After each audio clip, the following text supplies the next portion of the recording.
नमस्कार, मैं अशोक मिश्र क्लाउन। आप देख रहे हैं वाराणसी के वात्सल हॉस्पिटल के प्रख्यात चिकित्सक डॉक्टर दिव्यांग पाठक से क्लाउन टाइम्स की सीधी बात। डॉक्टर साहब, पहले क्लाउन टाइम्स में आपका स्वागत है। Thank you. नमस्कार बनारस, और मैं धन्यवाद करता हूं कि आप आए और कुछ जानकारियां हम लोग आदान प्रदान करेंगे ताकि लोगों का अच्छा हो सके। डॉक्टर साहब, आज हम बात करेंगे बढ़ती गर्मी के मौसम में नवजात शिशुओं को किस प्रकार का खतरा रहता है, उसकी देखभाल कैसे करनी चाहिए। देखिए, बढ़ती गर्मी, जिस तरह से गर्मी बढ़ती है और टेम्परेचर बढ़ता चला जाता है, खासकर नवजात शिशु या जो 6 महीने के नीचे जो बच्चे होते हैं, उनकी स्किन या त्वचा बहुत पतली होती है। तो उनकी पतली स्किन होने की वजह से डिहाइड्रेशन या पानी की कमी होने की संभावनाएं सबसे ज़्यादा होती हैं, और बदलते मौसम में कई बार दस्त या बुखार होने की चांसेस हमेशा ज़्यादा होते हैं। तो इस तरह की खतरे जो जनरली बच्चों को अक्सर पीड़ित करते हैं, और इस मौसम में कई बार सर्दी खांसी भी होती है, क्योंकि मौसम बदलता है और सर्दी खांसी के केसेस भी हम लोग को देखने के मिलते हैं। बचाव के लिए बेसिकली ये करना है कि हम लोगों को बच्चों को, एक तो जो बहुत छोटे बच्चे हैं, जो 1 महीने के नीचे बच्चे हैं, उनको हमेशा ढक के रखना है, उनको खुला नहीं छोड़ना है, क्योंकि ऐसा लगता है कि गर्मी का मौसम है तब भी उनको खुला छोड़ के रखें, लेकिन वो तब भी ठंडे पड़ जाते हैं। तो उनको कॉटन के पतले कपड़े से भी ढक के रखना है, और कोशिश करें कि बाहर जो धूप में कम से कम लेके जाएं।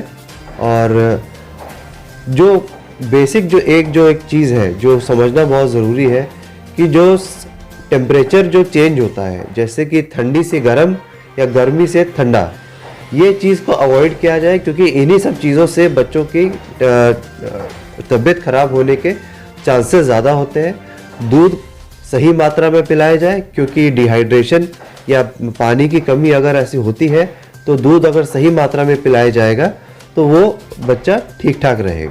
डॉक्टर साहब, ऐसी कौन सी परिस्थिति आनी चाहिए माओ को जब डॉक्टर को सीधे से हॉस्पिटल लेके आना चाहिए? देखिए, इसमें 4 पॉइंट हैं कि ऐसे तो बहुत सारी चीज़ें हैं जिससे कि समझ में आ जाता है कि बच्चा थोड़ा सीरियस हो रहा है, लेकिन 4 बेसिक पॉइंट है कि क्या बच्चा दूध अच्छे से पी रहा है, दूध पीने के बाद क्या बच्चा शांत हो पाता है, क्या बच्चा दिन में पूरे 24 घंटे में 7 से 8 बार यूरिन कर रहा है या टॉयलेट कर रहा है, और क्या बच्चे की एक्टिविटी अच्छी है। अगर ये 4 चीज़ आपके बच्चे की पूरी तरीके से ठीक है, तो ज़्यादातर चांसेस होते हैं कि आपका बच्चा बिल्कुल ठीक होगा, उसको हॉस्पिटल जाने की ज़रूरत नहीं है। अगर इन चारों चीज़ों में कोई भी चीज़ में किसी भी एक में प्रॉब्लम आती है, तो आपको ज़रूर हॉस्पिटल जाके अपने पीडियाट्रिशियन से या डॉक्टर से बात करनी चाहिए। डॉक्टर साहब, जैसे सामान्य सा फीवर आया, तो मान लीजिए आपने पहले बार बच्चे को दवा दी है, वो माएँ घर में वो दवा रखी रहती हैं, तुरंत उनको पिला देती हैं। इस स्थिति में क्या सावधानी बरतनी चाहिए? उनको दवा पिलानी चाहिए या फिर सीधे अपने डॉक्टर से संपर्क करना चाहिए? देखिए, सबसे पहले बहुत ये चीज़ कॉमन है कि गर्मी में बच्चे थोड़े गर्म हो जाते हैं, उसको काफ़ी लोग फीवर बोलते हैं। तो सबसे कॉमन चीज़ ये है कि आपको थर्मामीटर से चेक करना सबसे ज़्यादा ज़रूरी है। थर्मामीटर आप अपने घर पे रखें और चेक करें कि बच्चे का टेम्परेचर कितना है। अगर वो 99 या 100 तक पहुंच रहा है, तो इसका मतलब कि बच्चे को बुखार होने की संभावना ज़्यादा है, या 100 के ऊपर है तो पक्का उसको बुखार है। तो आपको डॉक्टर के पास लेके जाना है।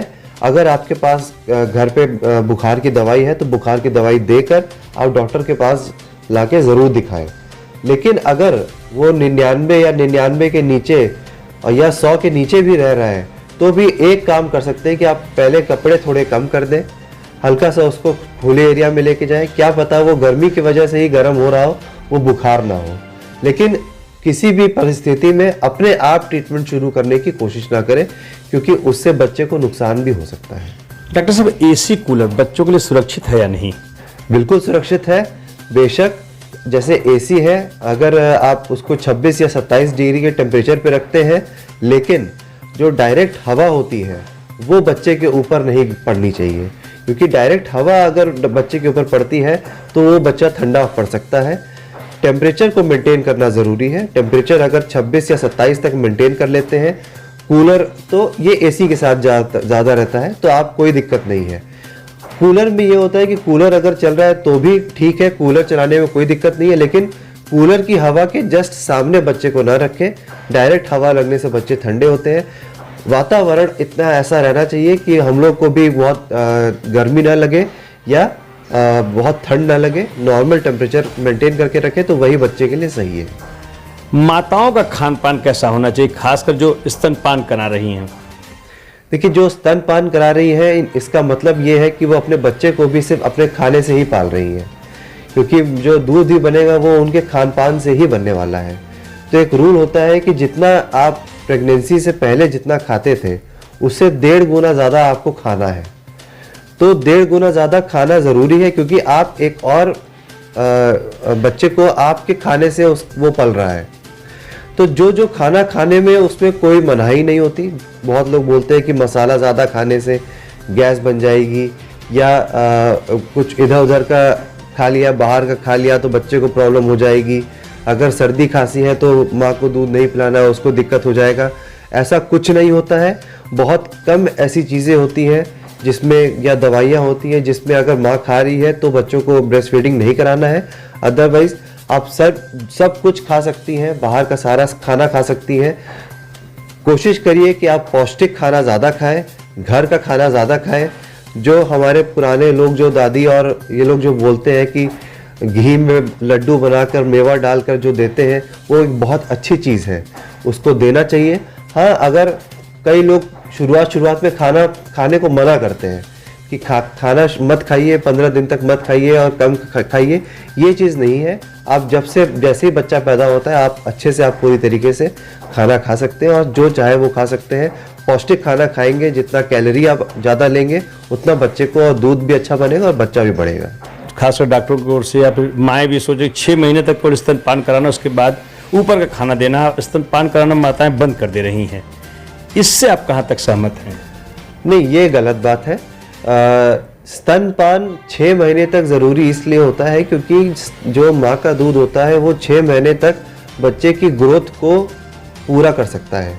6 महीने के बाद बच्चा इतना बड़ा हो जाता है कि उसकी ग्रोथ सिर्फ दूध से पूरा नहीं हो सकता, चाहे वो माँ का दूध हो, चाहे वो गाय का दूध हो, चाहे वो किसी और का दूध हो। तो ऊपर से खाना ज़रूरी है, देना ज़रूरी है। इसमें एक बात ध्यान रखना ज़रूरी है कि 6 महीने के बाद दूध बंद नहीं करना है। आपको जितना दूध आप 6 महीने पे दे रहे थे उतना ही दूध आप चलाते रहें, आगे चलाते रहें। जितना बच्चे की रिक्वायरमेंट बढ़ेगी, भूख बढ़ेगी, वो आप ऊपर से खाने से आपको पूरा करना है। और जो स्तनपान है वो आप 1 साल, 2 साल, इनफैक्ट 3 साल तक भी आप करा सकते हैं, कोई दिक्कत नहीं है। डॉक्टर साहब, गर्मी में बच्चों की त्वचा पर रेशेस की शिकायतें आती हैं, ये क्यों होता है? इससे कैसे बचाव किया जा सकता है? देखिए, बच्चों की जो स्किन होती है वो बड़ों की स्किन से बहुत अलग होती है। तो बच्चों की स्किन को कभी ड्राई नहीं रखा जाता। जब भी अगर बच्चे का स्किन ड्राई होगा तो हमेशा उसमें ड्राइनेस की वजह से रैशेस आ जाते हैं और या चत्ते आ जाते हैं, छोटे छोटे गमूरिया टाइप के बनते हैं। तो इसके लिए लोग क्या करते हैं कि बच्चों को हमेशा सोचते हैं कि पाउडर लगाएंगे तो अच्छा रहेगा। यही सबसे बड़ी गलती है जो हर लोग कर रहे हैं। बच्चों के त्वचा को हमेशा मॉइस्चराइज्ड रखा जाता है। या तो आप उसको तेल लगा के रखें, नारियल का तेल सबसे बेस्ट होता है, या बच्चों के लिए जो सर्टिफाइड मॉइस्चराइजर्स आते हैं वो आप मॉइस्चराइजर्स लगाइए। हर वक्त अगर मॉइस्चराइज्ड रहेगा बच्चे का स्किन तो कोई दिक्कत नहीं आएगी। और पाउडर हालांकि बिल्कुल भी नहीं लगाना चाहिए, चाहे वो इन्फेक्शन हो, चाहे वो कितनी भी गर्मी हो। आपके बच्चे की स्किन को ड्राई नहीं होने देना है, वो हमेशा मॉइस्चराइज्ड रहेगा तो बच्चे की स्किन हमेशा अच्छी रहेगी। अगर रैशेस होते भी हैं तो भी यही एडवाइस किया जाता है कि आप अगर तेल से रैशेस हो रहे हैं तो तेल बंद करके आप मॉइस्चराइजर यूज़ कर सकते हैं, लेकिन पाउडर यूज़ नहीं करना है। एक सवाल तो और आता है कि आंखों में काजल और बच्चों की मालिश, ये दादी माएँ खूब सिखाती हैं बहुओं को, इससे आप कहाँ तक सहमत? देखिए, इसमें 2 चीज़ें हैं। साइंटिफिक बात अगर कहा जाए तो बच्चों में काजल, आँखों में काजल या सर पे काजल, बच्चों के हाथों में जो कड़े पहनाए जाते हैं या गर्दन में जो मालाएं पहनाई जाती हैं, ये सब बिल्कुल नहीं पहनाना चाहिए। क्योंकि एक रीज़न ये है कि बच्चे को आप कितना भी साफ़ कर दें, जो कड़ा है या धागा है या गले में धागा है वो उतना साफ़ नहीं हो सकता, तो वो हमेशा बच्चे को इन्फेक्शन क्रिएट करता है। प्लस काजल अगर आँख में जाता है तो वो भी इन्फेक्शन क्रिएट करता है। अगर माथे पे भी अगर आप काला टीका लगाते हैं तो बच्चे हाथ को ले जाके अपने आँखों में डाल सकते हैं। तो माथे पे और अपने हाथों पे एक भी चीज़, बिल्कुल भी चीज़ नहीं करनी चाहिए। हाँ, अगर आपकी धार्मिक और ये सारी चीज़ों को बीच में लाया जाए तो आप पैर के साथ वहाँ पे एक टीका लगा सकते हैं, पैर में एक धागा बांध सकते हैं, लेकिन ध्यान रहे कि उसकी साफ सफाई बहुत अच्छे से होनी चाहिए। मालिश में जैसे तरह तरह से मालिश करना, हिप पोर्शन को उठाना, नाक को उठाना, ये सारी चीज़ें जो मालिश में की जाती है, ये कहाँ तक ठीक है? देखिए, मालिश का बस एक ही रूल होता है कि आपको, देखिए, मालिश चाहे दादी करे चाहे माँ करे, माँ को मालिश करना ज़्यादा ज़रूरी होता है, क्योंकि मालिश से दो चीज़ें होती हैं। एक तो बच्चे की मांसपेशियाँ थोड़ी और स्ट्रांग होती हैं उसकी मालिश की वजह से, और मालिश की वजह से वो माँ के साथ और कनेक्ट कर पाता है, जिससे कि स्तनपान और अच्छा होता है। मालिश का यही दो कारण है। ठीक है, अगर माँ नहीं कर पाती तो दादी या और कोई भी कर सकता है, लेकिन जो और लोग होते हैं वो ज़्यादा कड़े हाथों से मालिश करते हैं, जिनको रोकना चाहिए, क्योंकि बच्चे काफ़ी डेलिकेट होते हैं। कड़े हाथों से मालिश करने से कई बार कभी चोट लग जाती है, कभी हाथ खिंच जाता है, उससे दिक्कत होती है। हल्के हाथों से मालिश करें, सिर्फ बच्चों को हाथ पैर हिलाना, बस इतना ही काफ़ी है। उससे ज़्यादा बच्चा खुद ही अपना पैर हाथ अपने ये सब चीज़ें हिला लेता है और उसकी मांसपेशियाँ मजबूत हो जाती है। हाँ, तेल लगाने से काफ़ी मदद मिलती है, क्योंकि तेल एब्जॉर्ब होता है, उससे कैलोरी मिलती है। और जो सबसे अच्छा, सबसे सस्ता और सबसे बेस्ट चीज़ है वो है नारियल का तेल। नारियल के तेल के अलावा कोई और रिकमेंडेड तेल नहीं होता। तो ये है डॉक्टर दिव्यांग पाठक, जिन्होंने क्लाउन टाइम से सीधी बात में काफ़ी तफसील से बताया कि गर्मियों में अपने नवजात शिशुओं की कैसे करनी चाहिए देखभाल। क्लाउन टाइम से बातचीत करने के लिए आपका बहुत बहुत धन्यवाद।